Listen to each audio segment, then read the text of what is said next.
പ്രദീപിനെ അറിയാം, വർഷങ്ങളായിട്ട് അറിയാം. ഞാനിവിടെ Vennala service cooperative bank secretary ആയിരുന്നു. അന്ന് മുതലേ എനിക്കറിയാം, വർഷങ്ങളായിട്ട് അറിയാം.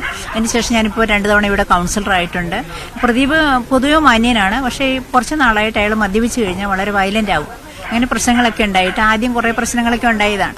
അതെല്ലാവരും കൂടിയൊക്കെ ചർച്ച ചെയ്തൊക്കെ തീരുമാനമായിട്ട് പിന്നെ അത് അയാൾ നിർത്തിയിരുന്നു ചികിത്സിക്കുകയൊക്കെ ചെയ്തെന്നാണ് പറയുന്നത്. നന്നായിട്ട് ജീവിക്കാറ്. അയാൾക്ക് ടയറിന്റെ വർക്ക്ഷോപ്പാണ്. ഇവിടെ വെണ്ണല ഹൈസ്കൂൾ റോഡിലാണ്, മംഗലി ക്ഷേത്രത്തിന് സമീപത്താണ്. വളരെ നന്നായിട്ടൊക്കെ പോകുമായിരുന്നു. ഭാര്യ BSNL കോൺട്രാക്ട് ബേസ് വർക്ക് ചെയ്യാണ്, മായ എന്ന പേര്. പക്ഷേ ഓണത്തിന് ശേഷം അവരെന്തോ പ്രശ്നങ്ങൾ വീണ്ടും ഉണ്ടായി. അവർ പോയി. അതുപോലെ മൂത്ത മകന് 21 വയസ്സുണ്ട്. അവർ ആ മായയുടെ വീട്ടിലേക്ക് പോയി. ഇവിടെ ഇളയ മോനുണ്ടായിരുന്നു. പക്ഷേ ഇന്നലെ രാത്രി ഇളയ മോനുണ്ടായിരുന്നില്ല. അപ്പോൾ ഇന്ന് രാവിലെ 7 മണിയായപ്പോഴാണ് എനിക്ക് ഫോൺ വന്നത്. റെസിഡൻസ് അസോസിയേഷൻ്റെ പ്രസിഡന്റ് അജിത് കുമാറാണ് എന്നെ വിളിച്ചു പറഞ്ഞത്, ഇങ്ങനൊരു സംഭവമുണ്ട്. അപ്പം മുറ്റത്തൊരു കുഴിയെടുത്തിട്ട് അവിടെ ഈ സ്ത്രീയെ അലിച്ചേച്ചി അവിടെ കിടത്തിയിരിക്കുകയാണെന്നൊക്കെ പറഞ്ഞു. അപ്പോൾ അവർ മരിച്ചിട്ടുണ്ടോ ഇല്ലേന്നറിയില്ല.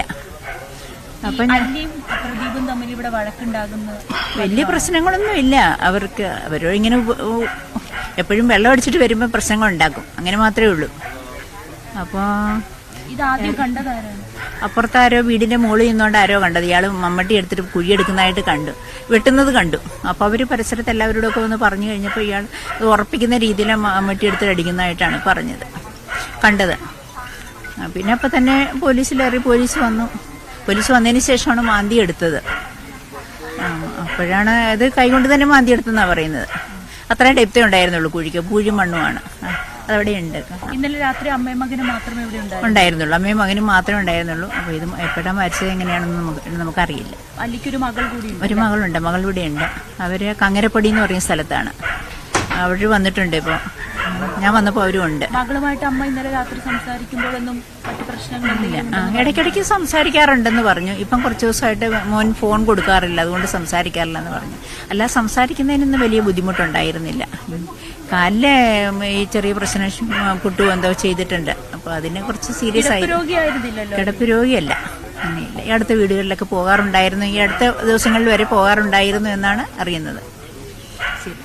അഭിലാഷ്, ഇത് കൗൺസിലറാണ് സംസാരിച്ചത്. അവർ പറയുന്നത് അനുസരിച്ച് അവർക്ക് വളരെ അധികം നാളുകളായി പ്രദീപിനെയും അല്ലിയും ഒക്കെ അറിയായിരുന്നു. പക്ഷേ ഈ ഓണത്തിന് ശേഷമാണ് പ്രദീപ് നിരന്തരം മദ്യപിച്ച് ഇവിടെ പ്രശ്നങ്ങൾ ഉണ്ടാക്കുന്നത്. അത് പലതവണ നാട്ടുകാരൊക്കെ ഇടപെട്ട് സംസാരിച്ച് തീർത്തതുമായിരുന്നു. പക്ഷേ എന്താണ് പെട്ടെന്ന് ഇങ്ങനെ ഒരു സംഭവം ഉണ്ടായതെന്ന് മനസ്സിലാകുന്നില്ല എന്ന് കൂടി കൗൺസിലർ പറയുന്നുണ്ട്.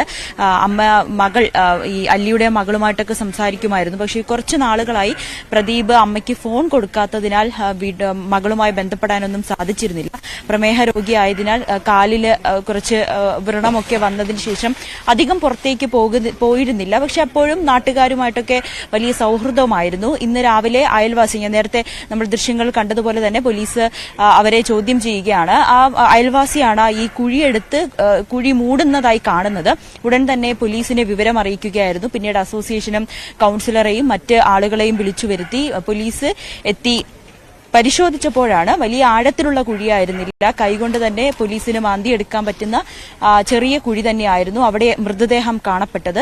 എന്തായാലും ഈ കൊലപാതകമാണോ എന്നത് ഇപ്പോഴും ആണെന്നുള്ളത് നമുക്കിപ്പോഴും ഉറപ്പിക്കാൻ കഴിഞ്ഞിട്ടില്ല. അത് പോലീസാണ് പറയേണ്ടത്.